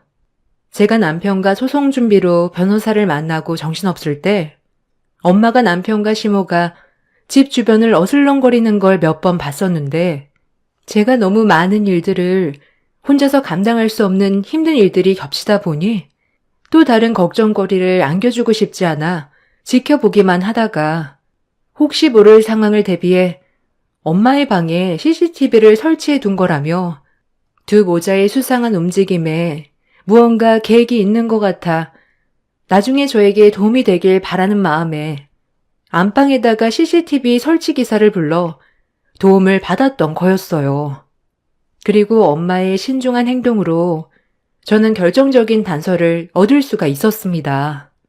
남편과 시모는 정신 차리기도 힘든 엄마를 상대로 무력을 행사했고 엄마는 눈을 감는 순간까지 괴로운 상황들을 이겨내가며 떠나셨던 거였어요. 그때 저에게 무슨 말을 하려다가 못했던 걸 엄마가 떠난 이후에 알 수 있게 된 거였죠. 한참 동안 오열을 했고 저는 곧장 CCTV를 확보하기 위해 노력 중이던 담당 경찰에게 엄마가 녹화해두었던 CCTV를 보여주었고 결국 자신들의 범행으로 인해 경찰들에게 연행이 되었습니다. 제 담당 변호사는 힘겹게 목숨이 붙어있는 환자에게 강압적인 유언의 압박을 강행했고 거기에 더해 물리적인 행동을 저지른 남편과 시모가 병으로 자연사한 게 아닌 외부의 충격으로 인해 단명한 거기 때문에 미필적 고의로 인한 살인으로 법적 적용이 된다면서 무거운 형벌을 받을 수 있다고 했어요. 그렇게 법정에 서서 재판을 받게 된 남편과 시모는 엄마의 재산을 탈취하기 위해 치밀한 계획은 물론 환자가 사경을 헤매고 있는데도 자신들의 이득만을 생각해 생명이 위험한 환자에게 어떠한 죄책감도 없이 강압과 물리적인 행동으로 결국 수명을 단축시켜 세상을 떠나게 한 잘못으로 제가 받은 정신적 고통과 자신들의 범행에 대해 잘못을 뉘우치지 않는 모습들이 괘씸해 남편은 징역 15년, 시모는 징역 13년형을 받았습니다. 남편은 곧 숨이 먹게 될 사람이었는데 말도 안 되는 형벌이라고 되려 큰 소리를 질렀고 자신의 잘못에 대해 조금도 반성하지 않던 남편은 재판장에서 정신 나간 사람처럼 난리를 쳤어요. 그리고 그런 모습을 본 판사는 징역 15년에서 징역 18년형으로 형을 늘렸습니다. 돌이킬 수 없는 결과에 남편은 피를 토할 정도로 오열을 했고 그제야 저에게 용서를 구했지만 저는 엄마와 작별 인사도 제대로 나누지 않고 떠나보내야 했기 때문에 조금의 선처도 해주지 않았어요. 그렇게 두 모자는 자신들이 저지른 죄값을 치르기 위해 지금 현재 교도소에서 복역 중에 있습니다.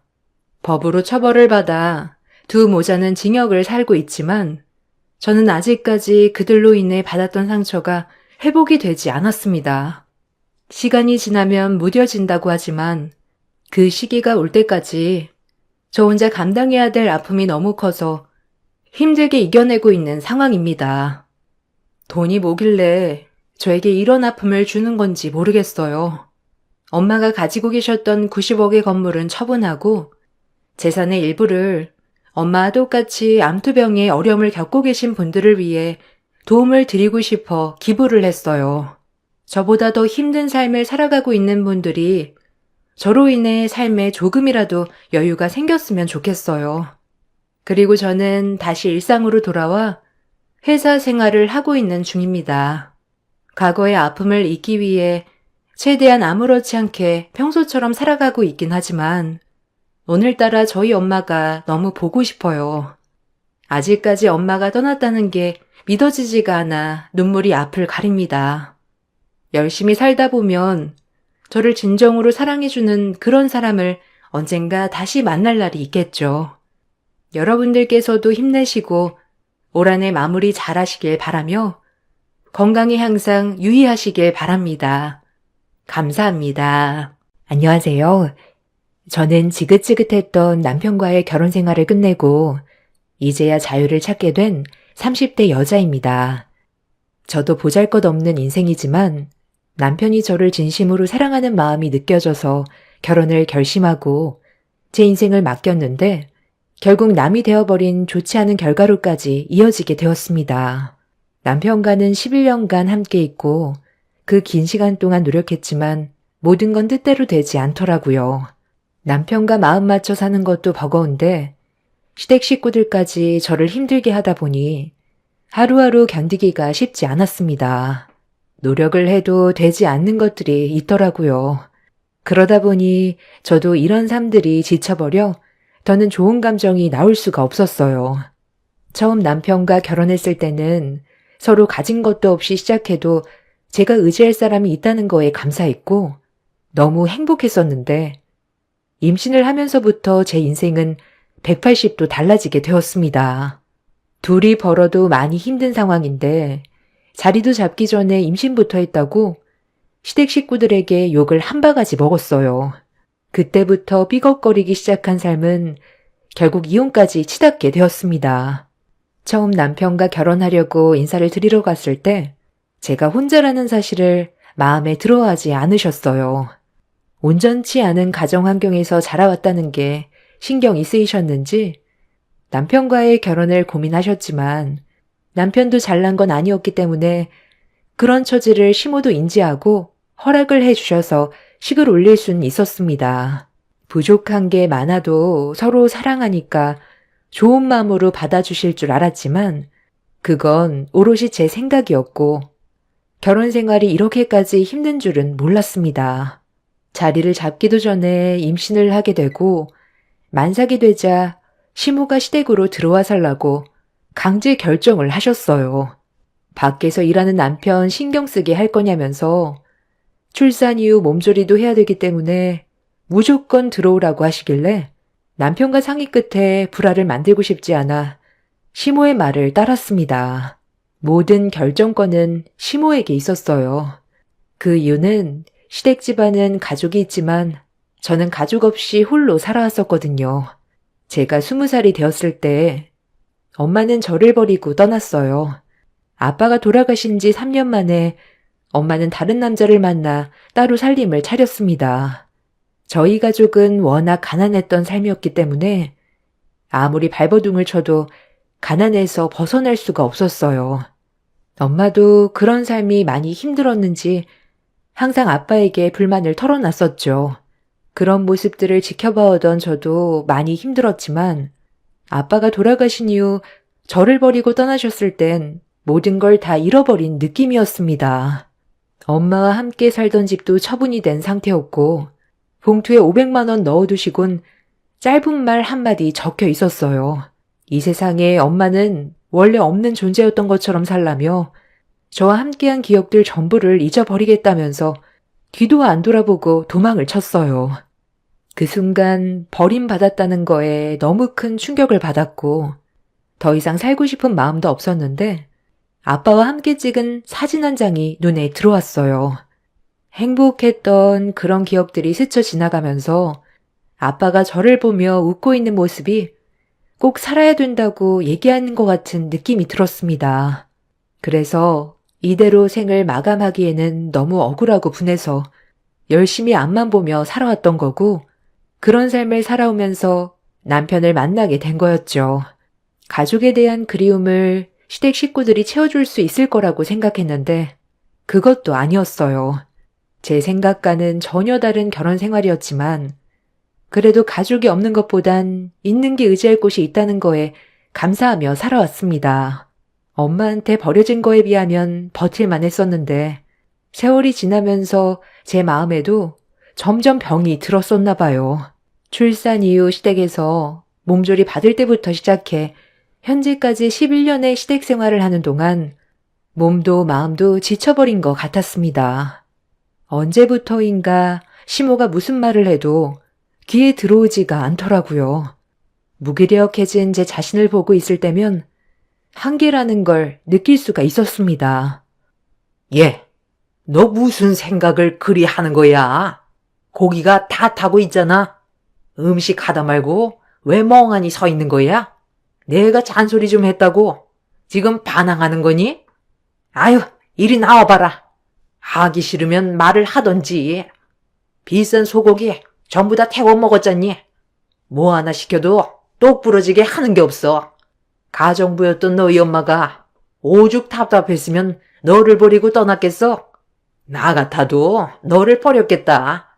어떻게 된 게 10년 전이나 지금이나 변한 게 하나도 없냐? 매일 눈 뜨고 눈 감을 때까지 잔소리 듣는 거 지겹지도 않아? 갑자기 왜 가정부 얘기가 나오는 건데요? 그 사람이 가정부였던 게 무슨 상관인 거죠? 이런 식으로 트집 잡으려고 그 사람에 대해 물어본 거였어요? 네가 하는 짓을 봐봐라. 비싼 소고기는 다 태워 먹고 좋게 해주고 싶어도 달라지는 게 없으니 좋은 말이 나가겠니? 너 왜 등원 보내고 해야 될 일을 안 한 거야? 애 등원 보내고 바로 집안 청소하고 아침상 준비하라고 했는데 커피를 마시고 있어? 요즘 아주 막 나가려고 작정을 한 거지? 내가 지금 화가 치밀었는데도 최대한 참고 있는 중인 거 알면서 왜 나를 계속 건드려? 한번 해보자는 거야? 너 이 집에서 쫓겨나고 싶니? 내쫓기면 갈 데도 없는 게 어디서 지금 누나를 부라리면서 혜미를 노려봐? 너는 내 집에서 평생 군말하지 않고 가정부 역할이나 하면서 살면 되는 거야. 그 피가 어디 가니? 지금 말 다 했어요? 제가 뭘 어쨌길래 그 사람과 비교를 하는 건데요. 저도 좀 쉬고 싶어서 아침에 정신없이 아이 등원 보내고 숨 좀 돌릴 겸 커피 한 잔 했어요. 그런데 그게 그렇게 잘못된 일이에요? 제 입에 커피 한 잔 들어가는 게 꼴 보기 싫어 죽겠어요? 이런 식으로 살 바엔 차라리 그냥 나가서 사는 게 낫겠어요. 저도 더는 참기가 힘들어요. 어머님한테 받는 스트레스가 너무 커서 우울증까지 왔다고요. 저를 계속 막대한다면 그 사람과도 그만 끝낼 거니까 그런 줄 아세요. 이 집안에 제 편도 없고 저를 위해주는 사람 단 한 명도 없는데 지금까지 참아왔던 이유가 뭔 줄 아세요? 저는 한번 버림받은 존재니까요. 이 집안에서도 버림받고 싶지가 않아서 지금까지 버티며 살았던 거예요. 노력하면 어머님도 저에게 마음을 열어주실 거라는 작은 희망 하나 가지고 힘들게 살아왔는데 역시 사람은 안 변하네요. 앞이 보이지 않는 감옥 같은 이곳에 더는 있을 필요도 없겠어요. 애 하원하면 데리고 나갈게요. 애를 데려가겠다고? 네가 원하는 대로 내가 순순히 따라줄 것 같니? 억지를 부려도 적당히 해야지. 그냥 죄송합니다. 한마디 하면 끝날 문제인데 상황을 악화시켜서 어쩌겠다는 거야? 왜 대답이 없어? 너 정말 나랑 한번 해보겠다는 거지? 오냐? 오늘 갈 때까지 한번 가보자. 나갈 거면 애는 두고 너만 짐 싸서 나가.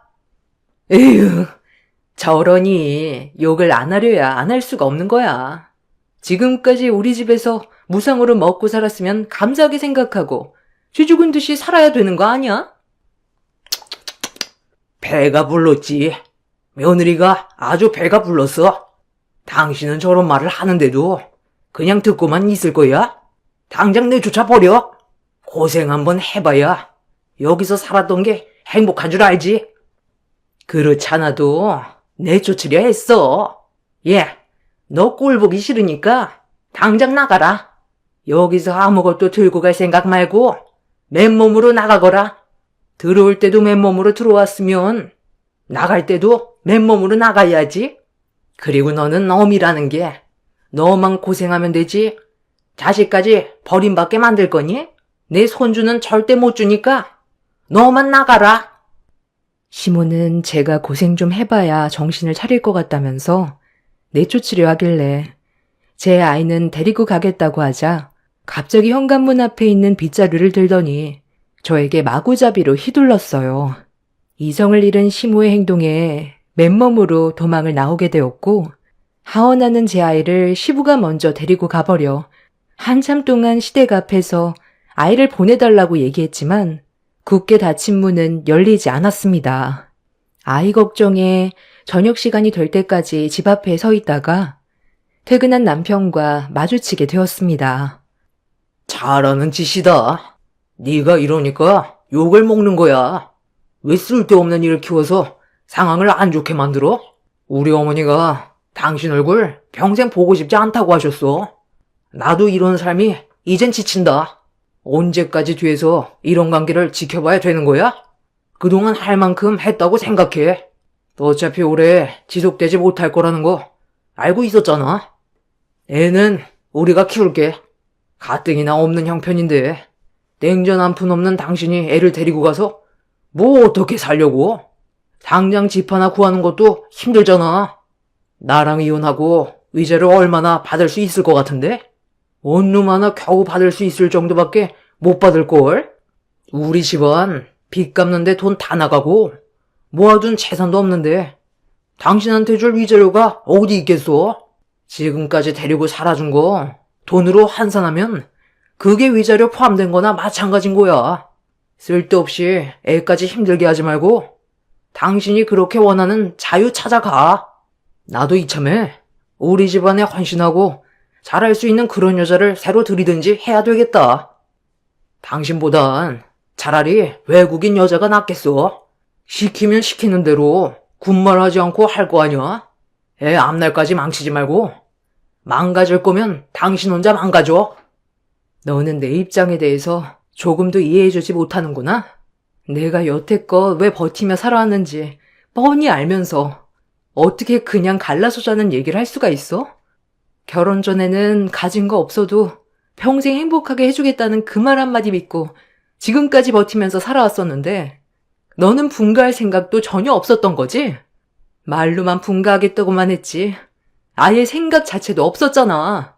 당신 식구들 때문에 힘들다고 몇 번이나 얘기했었는데 맨날 알겠다고만 하지.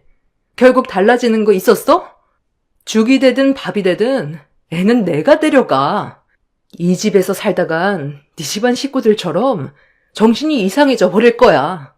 어차피 이렇게 된 거 나도 너랑 더 이상 살고 싶지도 않고 끝내고 싶으니까 당장 내 아이 데리고 나와. 네가 원하는 여자 데리고 살면 되잖아. 이 문제로 소송까지 가는 돈이 아깝다. 빨리 데리고 나오라고. 얘가 아주 동네 창피하게 어디서 소리를 빽빽 질러? 너 정말 갈 때까지 갚보겠다는 거야? 그냥 숙이고 들어오면 끝인 건데 왜 일을 계속 키우는 건데? 당신들 집안과 더 이상 엮이고 싶지 않아. 지긋지긋하다고. 나는 당신들 집안에 평생 헌신하려고 들어온 거 아니야. 행복해지고 싶었고 웃으면서 살고 싶었어. 맨날 아침에 눈 떠서 눈 감을 때까지 기가 따가울 정도로 안 좋은 말들을 듣는 게 정신적으로 얼마나 힘든 줄 알아? 저리 비켜. 한 번만 더 내 몸에 손대면 그땐 그냥 여기서 다 죽는 거야. 내 배 아파서 낳은 내 아이는 내가 데려가. 내일 이혼 서류에 도장 찍으러 갈 거니까 그런 줄 알아. 어른들의 싸움에 울고 있는 제 아이를 데리고 지긋지긋했던 시댁에서 나와 제 마음을 털어놓을 수 있었던 지인에게 찾아가 도움을 요청했습니다. 오갈 데가 없다는 현실에 저를 버리고 간 엄마가 원망스럽기도 했지만 그런 생각을 해봤자 제 삶이 달라지는 것도 아니었기 때문에 앞으로 제 아이와 함께 어떻게 살아갈지 많은 고민을 했어요. 이혼하고 받은 위자료로 둘이서 살 수 있는 작은 원룸 하나 구해 할 수 있는 일이면 닥치지 않고 열심히 해서 보란 듯이 잘 살고 싶었습니다. 결국 며칠 후 남편과 이혼 서류에 도장을 찍게 되었고 11년간 가정부 취급하던 시댁 식구들의 모진 핍박에서 벗어나는 자유를 얻게 되었습니다. 이혼하는데 시댁 식구들이 한꺼번에 몰려와 마지막 기회라며 깊게 생각하라고 결정하라면서 제가 확고하게 움직이니 많이 당황스러워했지만 이미 제 마음은 완전히 떠난 상태였습니다. 지긋지긋했던 결혼생활 청산하고 얼마 되지 않은 위자료 받아서 제 아이와 함께 원룸 생활부터 시작했어요. 맨날 시댁에서 아이한테 안 좋은 모습 보여주며 사는 것보다 조용하게 사는 게 아이한테도 심적 안정이 되는 것 같았습니다. 앞으로 좋은 일들만 있을 거라고 긍정적으로 생각하면서 제가 할 수 있는 일자리를 알아봤고 어렵지 않게 취업이 돼서 열심히 살아가고 있었는데 어느 날 저녁 남편이 문을 두드렸어요. 아이를 의무적으로 보여줘야 되는 시기가 있어서 집 주소를 알고 있었는데 남편이 제 아이와 만날 시간도 아닌데 갑자기 찾아왔길래 안 좋은 기분으로 현관문을 열면서 늦은 시간에 왜 찾아왔냐고 기분 나쁜 얼굴로 남편을 바라보는 순간 처음 보는 남자가 갑자기 툭 튀어나왔어요. 나는 뭐 여기 오고 싶어서 온 줄 알아? 이 사람이 계속 당신 집 주소를 알려달라잖아. 그래서 누구냐고 물어보니까 당신 어머니와 관련된 사람이라고 하길래 같이 온 것뿐이야. 그리고 무슨 말을 하려는 건지 나도 들어는 봐야 할 거 아니야. 아직 우리 부부관계 아이가 있는 한 유효한 거 알지? 딱 봐도 돈 좀 있어 보이는 분 같은데? 안녕하세요. 저는 한결법인 대표 김승철 변호사라고 합니다. 따님 성함이 이윤정 씨 맞으시죠? 어머니 조남이 황영애 씨 되시고요. 제가 오늘 갑자기 찾아온 이유는 이 봉투를 드리기 위해서인데요. 돌아가신 모친께서 남기신 유언장입니다. 일단 먼저 읽어보시고 대화를 이어가는 게 좋을 것 같으니 확인 좀 해보시겠어요? 윤정아, 엄마다. 네가 유언장을 건네받았을 땐 이미 엄마는 이 세상 사람이 아니겠지만 항상 네가 어떻게 살아왔는지를 지켜보고 있었어. 내 몸이 온전했을 때 연락을 하고 싶었는데 사람 일이라는 게 쉽지가 않더구나. 여러 가지 얽히고 설킨 일들을 처리하다 보니 너한테 편지만 남길 수밖에 없는 신세가 되어버렸네. 죽음이 바로 코앞까지 다가오다 보니 너한테 보실게 했던 그 행동에 대해 나도 많이 후회스럽고 무엇 때문에 이렇게까지 했는지 되돌아보니 결국 돈 때문이었지. 가난한 삶에서 벗어나고 싶었던 내 마음이 그때 당시 너무 컸기에 당장 놓칠 수 있을지 모를 많은 재산을 모른 척 할 수가 없었어. 그래서 너와의 관계를 끊어냈었던 거다. 마지막까지 발길이 떨어지지 않아. 네가 집으로 돌아갔을 때의 모습까지 보고 눈물을 훔치면서 앞만 보며 뛰어갔어. 그리고 나는 내 몫을 차지하기 위해 병들어 가고 있는 한 사람과 한국을 떠났었다. 많은 걸 설명할 순 없지만 너도 어느 정도는 알고 있었을 거야. 너희 아빠와 결혼 생활하면서 엄마가 다른 남자를 만나고 있었다는 것을. 너희 아빠가 암으로 떠난 뒤 3년간 그 사람과 만나오면서 재혼하려고 생각 중이었는데 너한테 차마 얘기할 수가 없었던 게 엄마에 대한 증오심이 커질까봐 그랬어. 그 사람은 지금까지 홀로 외롭게 살아왔었기 때문에 엄마가 필요했었지만 가정을 꾸리는 건 원하지 않았어. 자유로운 생활을 선택했던 거야. 그래서 3년간 설득을 했지만 끝내 해외로 떠나겠다는 말을 하더구나. 그 사람이 갑자기 떠나겠다는 결정을 내렸을 땐 엄마도 많이 당황스러웠었지. 그 사람 또한 너희 아빠와 마찬가지로 암이었는데 검사 결과 길어야 몇 년이라는 시간밖에 주어지지 못한다는 말에 해외여행을 선택했었어. 엄마는 그 사람을 보내면 모든 걸 잃게 되는 거나 마찬가지였지. 그래서 급하게 모든 걸 정리할 수밖에 없었다. 너한테 이런 문제를 얘기했다면 분명 그 사람에게 떠나지 못했을 거야. 엄마가 자식을 버리고 떠난다는 게 얼마나 가슴 아픈 일이겠니? 그렇다고 눈앞에 보이는 그 사람의 재산을 버릴 수가 없었던 거야. 그리고 그 사람과 함께하는 몇 년간 나는 법적으로 혼인관계로 생활했고 그 사람이 떠난 뒤에 너를 만나려 했었어. 엄마가 재혼한 그분이 암으로 결국 떠나고 엄마는 저에게 다시 나타나려고 했지만 사람 일이라는 게 모든 것들이 계획대로 되지 않는지 엄마한테도 건강상 문제가 생겼다는 걸 느끼게 되었고 검사 결과 정말 웃기게도 아빠의 뒤를 따라갈 수밖에 없는 병을 앓게 되었습니다.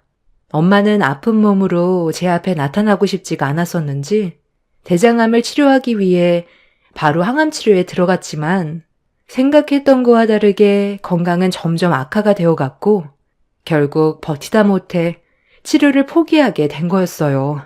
마지막 순간까지도 제 얼굴을 볼 수 없었던 이유는 돈 때문에 선택한 결정이었는데 그 결정이 너무 후회스러웠고 떠나게 될 줄 알았다면 제 곁에 있어주지 못했던 시간들이 너무 미안해서 소식만 받으면서 생을 마감하게 된 거였습니다. 엄마의 계획은 돈이 많았던 그 사람과 마지막 순간까지 모든 걸 함께 해준 뒤 남겨진 재산으로 저와 행복하게 살고 싶었던 계획을 가지고 있는 것 같아 보였지만 모든 건 뜻대로 되지 않았던 거였죠. 엄마는 저를 떠날 때부터 생을 마감할 때까지 저만 생각했었다는 말을 끝으로 변호사분에게 모든 내용을 전달했다면서 엄마의 재산이 저에게 넘어갈 거라는 말과 미안하고 앞으로 제 아이와 행복하게 살아가라며 사랑했다는 말로 엄마의 편지가 마무리되었습니다. 장문의 편지를 읽어내려간 저는 눈물을 쏟아냈는데 주저앉으면서 바닥에 떨어뜨린 엄마의 편지를 남편이 주워들어 읽더니 제 앞에 서 있는 변호사에게 재산의 금액이 얼마냐고 물어봤어요. 변호사분은 이혼한 관계인 상황에서 개인 재산을 알려줄 수 없다며 입을 닫았고 저와 방에서 따로 대화를 하자면서 주저앉아 있는 저를 일으켜 세워주었습니다. 잠깐만요. 다들 그만 숨어있고 빨리 나와. 지금 난리 났다니까. 내가 뭐라고 그랬어? 이 변호사 양반이 찾아올 때부터 뭔가 있을 것 같다고 했지? 뭔데 그래? 나도 좀 이상스럽다 했었는데 돈과 관련된 문제니? 제가 갑자기 변호사랑 만날 일이 뭐가 있어? 그 편지 이리 좀 내놔봐라. 얼마인지는 나도 모르지. 개인 재산이라고 알려주지 않는데 엄청난가 봐. 이 사람 어머니가 돈 때문에 버리기까지 했는데 그럼 그 돈이 얼만큼 컸길래 그런 결정을 단호하게 내리겠어? 돈 쫓아가다가 생을 마감했다잖아. 그래서 그 돈이 지금 이 사람 앞으로 전부 옮겨질 건가 봐. 우리 재결합 아직 가능한 거지? 당신이랑 내가 그동안 왜 삶이 힘들었어? 없는 형편에서 먹고 살려고 하다 보니 가난에 찌들어 그런 거였잖아. 그런데 그 돈 받으면 우리 행복하게 살 수 있어. 이 내용이 정말 사실이니? 아니, 어떻게 너를 버리고 돈을 택했다는 게 믿어지지가 않지만, 네 애미도 오죽 힘들었으면 그런 결정을 했겠어? 그래서 이제 어떻게 할 거야? 일단 빨리 재산부터 전부 받아놓고 다시 얘기하자. 우리 며느리가 이제야 사랑고시를 하려나 보네. 그동안 무상으로 먹여주고 채워준 보람이 이제야 성과를 보는구만. 여보, 우리도 이제 사람답게 살 수 있겠어. 앞으로 고생 끝, 행복 시작이야. 며느라, 오늘 먹고 싶은 거 말만 해라. 아직 뭐가 어떻게 돌아가고 있는 건지도 파악도 안 됐고, 우리 엄마 장례도 못 치러드렸는데 앞으로 잘 살아보자고? 저 지긋지긋한 놈이랑 이혼 서류에 도장 찍었고 법적으로 완전한 남이 됐는데 내가 왜 너희 집에 다시 기어 들어가? 당장 내 집에서 나가. 한 번만 더 발을 들이면 주거 침입죄로 신고할 줄 알아. 아유, 며느라. 그때는 서로 감정이 너무 안 좋아지다 보니까 그랬던 거지.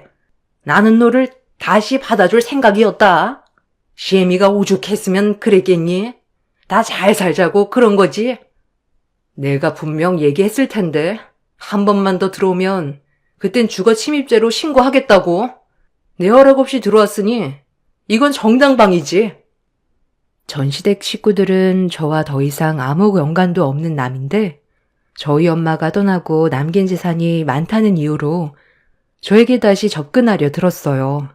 막무가내로 집 안으로 들어오려 하길래 몇 번이나 경고를 했지만 이미 그 인간들은 돈 때문에 얼굴에 철판 깔고 막무가내로 들이닥쳤습니다. 결국 더 이상 참지 못한 저는 그 인간들을 향해 찬물을 한 바가지 부어버렸고 그 자리에서 경찰서에 주거 침입죄로 신고를 넣었습니다. 그 인간들은 제가 너무 흥분한 것 같다면서 어느 정도 진정이 되고 난 이후 다시 얘기하자며 더 이상 제 심기를 건들지 않았습니다.